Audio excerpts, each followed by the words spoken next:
I'm an online tutor of math and physics. In this video, we're going to talk about how to find the area of the polar curve. There are two formulas which we have to talk about. One is when, there's only one curve and it's not forming any loop or anything. And the other situation is when we have two polar curves, or one of the polar curve in itself is making loops, so inner loop, outer loop, or something like that. They might ask area of that. So the straightforward formula, if it's just one curve and sort of they are not bothered about what kind of loop is that, they just want about the overall area.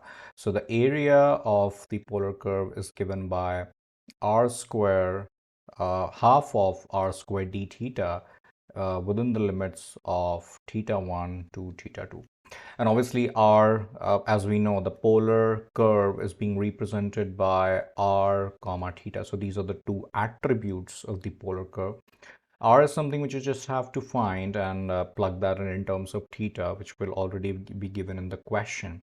And once you figure this out, you'll have the area. Okay. The other situation when, let's say, it is squeezed between two polar curves. So how to find that? However, let me give you a heads up. The formulas which I'm writing, which I will write now, will not make much sense unless you get to see the question, right? And fortunately, we have two questions in this video, one on the first formula and one on the next formula, so that you get an idea about how to apply it. But anyway, this is going to be equal to integration once again from theta 1 to theta 2, but that's going to be r1 square minus r2 square d theta, right, where r1 is the upper curve and r2 is the lower curve, and the r1 and this expression is pretty much going to give you everything which is between those. If you remember how we used to do the the area of the rectangular coordinate system, it is exactly on the same grounds. All right, okay, so having talked about all of this, let's work on this question.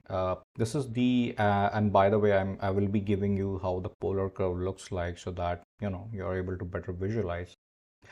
It says that what is the area bounded by the curve r is equal to sine 2 theta, where theta is from 0 to pi over 2. The curve is given right in front of you. What do you think? Are there any surprises here? Well, I don't think so, because 0 degree is right here. 0 is obviously the polar axis, which is right here, and pi over 2 is right on the top. The positive y-axis is the pi over 2, which is over here.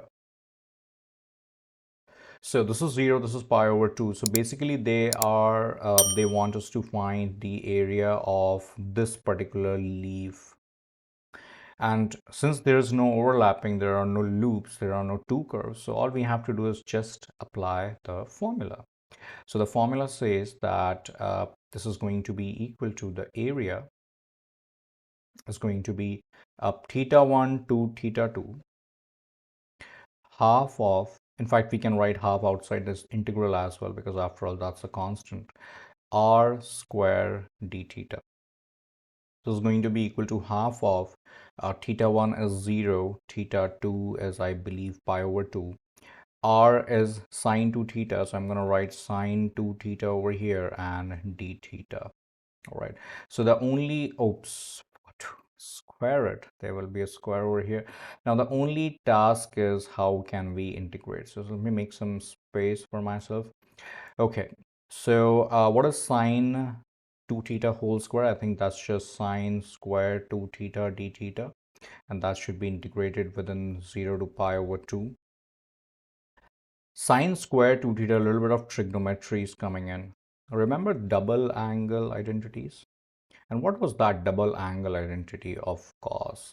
That cos 2 theta is 1 minus 2 sine square theta. If we rearrange, then this will mean that 2 sine square theta is 1 minus cos 2 theta. And if we divide both sides with 2, that's going to give us sine square theta is equal to 1 minus cos 2 theta over 2. Obviously here we do not have 2 theta, we have 2 theta. So it's as simple as a just sort of an extra, extrapolation that it is 2 theta here. So this becomes 2 theta and this becomes twice of it. Try to think about it like this. This is theta, this is 2 theta. So if this is 2 theta, this will be 4 theta. So this is going to look like 4 theta. So I'm going to write 1 minus cos 4 theta over 2 d theta within the limits of 0 to pi over 2. All right. Let's integrate so that 1 over 2, this guy over here just comes out and 2 and 2 becomes 4. So it's 1 over 4. Integration of 1 is just theta, and integration of cos 4 theta is sine 4 theta over 4 within the limits of 0 to pi over 2. All right. Running a little short on space over here. I'm just going to continue my work over on uh, the left side. So this becomes, if we plug in the upper bound, it is going to look like pi over 2 minus sine of pi over 2 times pi. Sorry, pi over 2 times 4 will become sine of 2 pi, right? And what is sine of 2 pi? 0. So that's going to be 0 over 4 when we plug in the upper limit, which is obviously eventually 0. And if you put 0, then obviously everything is 0 because this is 0, this is 0, sine of 0 is also 0. So yeah, everything is 0 over here. So this comes out as 1 over 4 times pi over 2, which is pi over 8. And fortunately, it is option B over here. That is the final answer. Yeah, I hope that this one makes sense. This is how we solve such questions. By the way, just a quick question. How do you think you would have found the area, let's say they want between pi and 3 pi over 2, that is this leaf. So don't worry about the fact that it is going below the x-axis. It doesn't really matter. Why? Because there's an r square over here. That's number one. Number two, obviously because of symmetry, you will say that all these 4 petals will have the same area. So pi over 8, pi over 8, pi over 8, pi over 8. That's the other reason, of course. But yeah, the r square thing ensures that always you're going to get a upside curve. Doesn't matter whether it's down or not. Yeah, hope that one makes sense. Let's move on to this question. This is a really good question, which will talk about an inner loop. So the question says that find the area of the region enclosed by the inner loop of r is equal to 1 plus 2 cos theta. And this is the inner loop, right? So we are supposed to find this particular area. Obviously, we know the formula, right? R squared theta d theta over 2. However, what's the challenge is what are the values of theta about which, we got to integrate this. That is the only challenge. So the way you have to figure out theta is notice the value of r about which it is, starting and ending. Just a start and end point. Fortunately, in this question, it's starting as well as ending over at the pole or the origin. So it starts at pole and ends at pole as well. That's how this loop is formed. So you have to figure out that what are the two values of theta, obviously smaller one and the larger one immediately, which is at which r is 0. And what is r? 1 plus 2 cos theta. Correct? So let's equate 1 plus 2 cos theta to 0. If we do that, then 2 cos theta is negative 1. Cos theta is negative 1 over 2. And now ask yourself that what are the first two positive angles which will give cos theta as negative 1 over 2. What will that be? Okay, all students take calculus. I hope you remember this because all students take calculus as an abbreviation which we remember to, all students take calculus to make sure to remember that which trigonometric functions are positive in which regions. So over here, we are looking for cos, and cos is in quadrant 4, and A means all. So cos is positive in quadrant 1 and 4. And since here cos is negative, you're looking for quadrant 2 and quadrant 3. What is the reference angle of 1 over 2? cos 60 is 1 over 2. So 60 degrees or pi over 3. So the theta is going to be, in quadrant 2, the theta is going to be pi minus pi over 3. And in quadrant 3, theta will be pi plus pi over 3. So this is going to be equal to 2 pi over 3 and 4 pi over 3. This is going to be the two values of theta.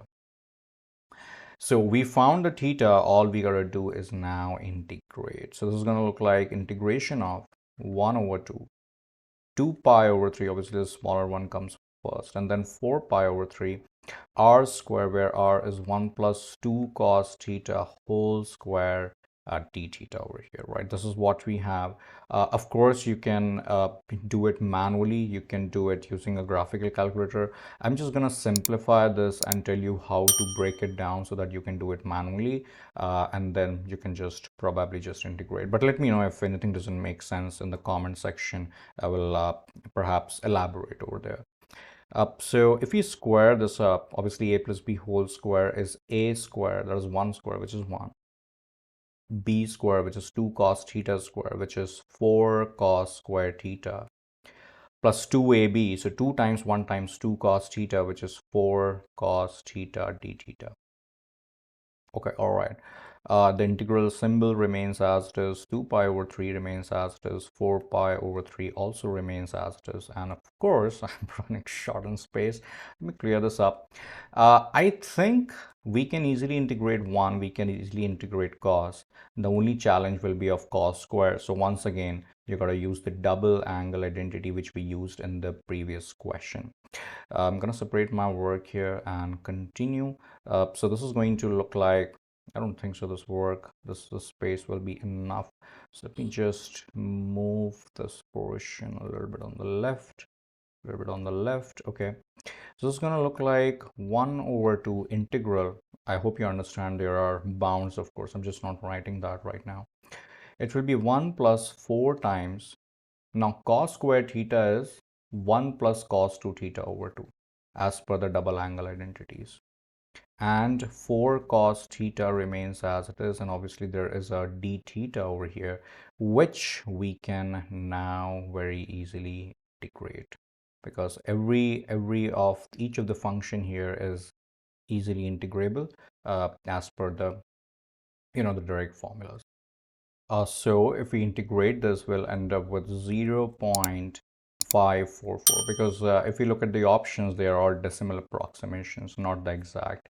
So we got to use the calculator anyway. And if we do that, the answer is option E. I hope this one makes sense. So let me know if you have any questions in the comment section. I would be happy to answer. I'll see you soon. Bye-bye.